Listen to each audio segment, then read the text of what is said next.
everybody, John here, and on to the garage today. We're going into the garage. The garage is the messiest garage in the world, and more to come on that soon, but it won't be like that forever. It's a bit of a project all of its own. But today we've had a delivery from eBay, and eBay has delivered a genuine T25 jack, or at least I hope they have. We're going to find out when I get it out of the bag. And I want to show you a little trick that I've come across, great for stopping rattles on your cookers. So mission one, just find the Stanley knife and we can get going.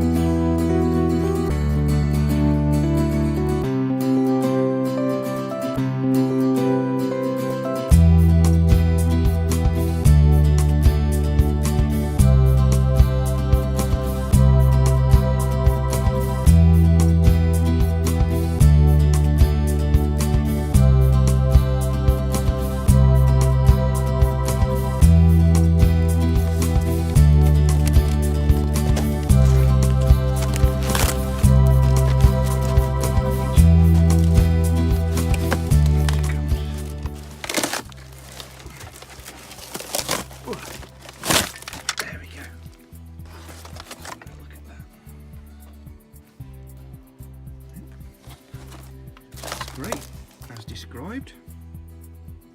That's something I'm going to tidy up. And I wanted the jack because obviously it's got a lot more lift than a standard bottle jack. There's a lot of ground clearance, so you've used up a lot of your travel by the time you actually start lifting one of these things. But also, as you've seen in one of my previous videos, we have a rather lovely swing away spare wheel frame. And the plan is to incorporate this into the external mount for the wheel, so that it's not taking up any space indoors. So, quite pleased with that. The other thing I wanted to show you is on your cooker, and this would apply to any camper van, you've got what I'm going to call a trivet, which is a very old English word for anything sort of a frame that you use to cool things on. I don't know if this is actually called a trivet, but it'll do me. And the problem with these things is when you're driving along, they do tend to rattle. Now mine's not bad. And the reason it's not too bad is I've got little rubber feet. Now, little rubber feet stop most of the chattering. You see, actually, where there's no rubber foot, it's off the base, and it just touches there. So these work really well. Now, most people don't have the rubber feet on their trivet, and the reason for that is over time they get hard, burn, fall off. Nobody ever replaces these things. So I made these, and I made these using great thing called SUGRU, which you can find on the internet from your preferred provider. I'm sure there are other products that will do this job just as well. Just happens to be the thing that I found. So please don't think it's an advert in any way, because it's not. Saw it advertised. They're doing all sorts of great things with reinforcing USB cables and that sort of thing. I wonder. So, how's it work? Basically got lots of little pouches. The pack I bought is a mixture of black and white, because I thought if I just get white, I'm kind of limiting myself to what I can do with it. Mixed pack.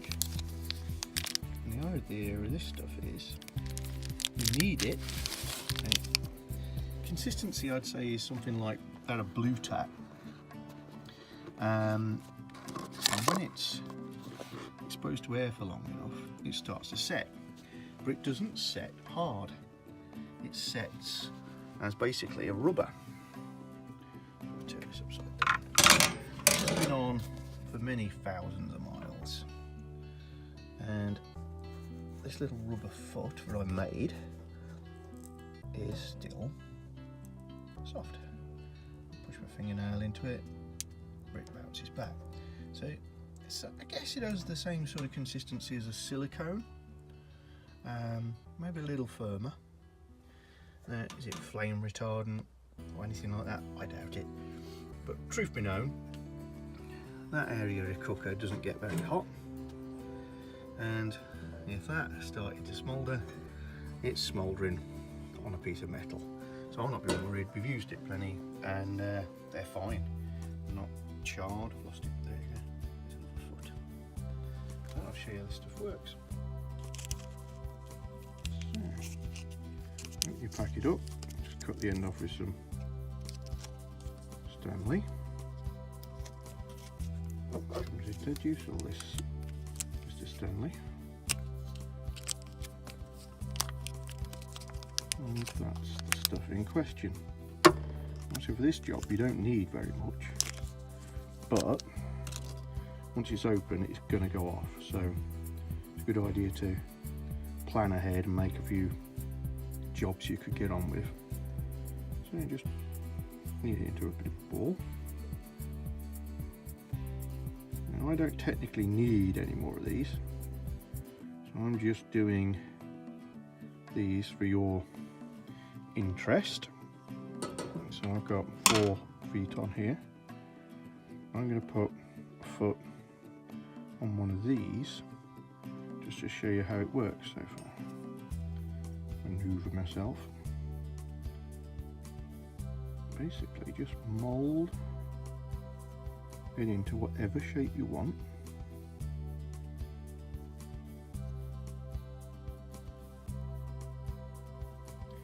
And I've seen people on YouTube videos making all sorts of really clever things like cable tidies, clips that you can use to hold cables onto sides of desks, bump stops for little gadgets and gizmos, and it sticks really well.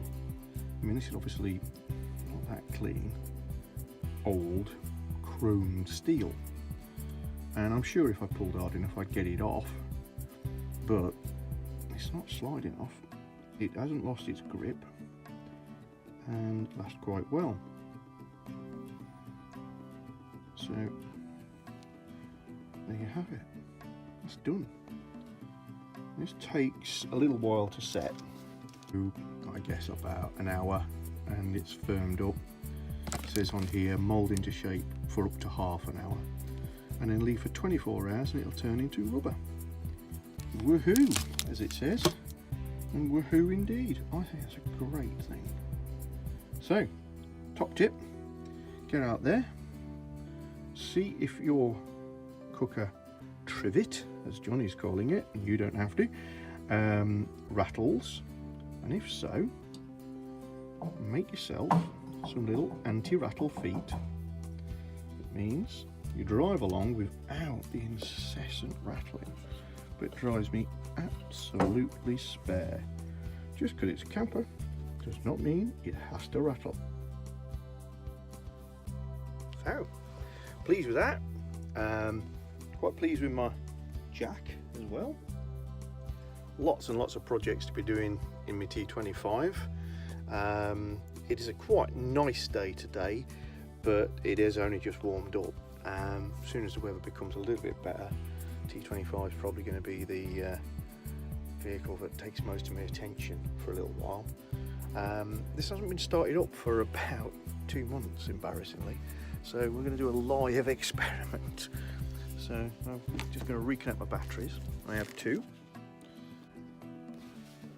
So I've got one under the passenger seat, and I've got the disconnect connectors.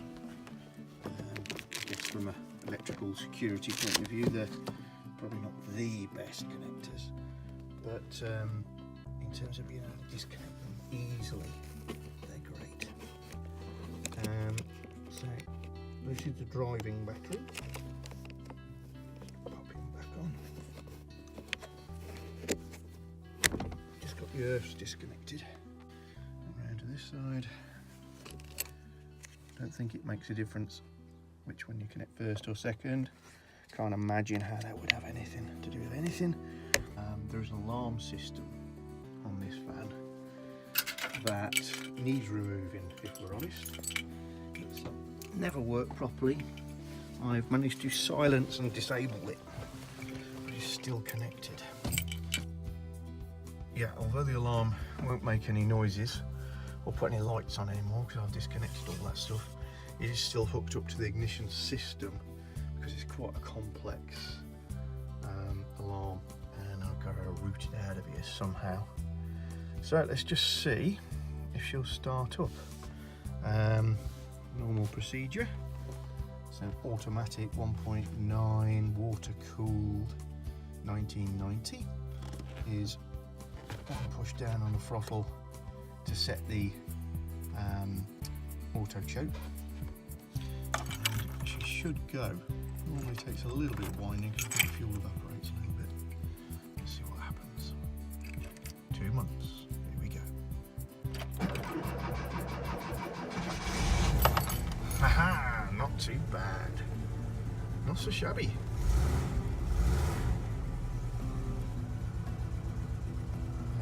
Normally settles to quite a rough idle, if I'm honest. What I am quite pleased with is sometimes when you start her up, you get a right deaf rattle because the hydraulic caplets drain down quite clean, so quite pleased with that.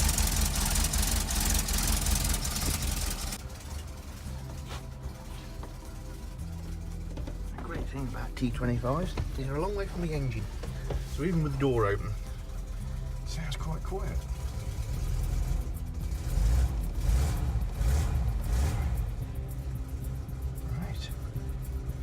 Right, I've got to go off on another mission now.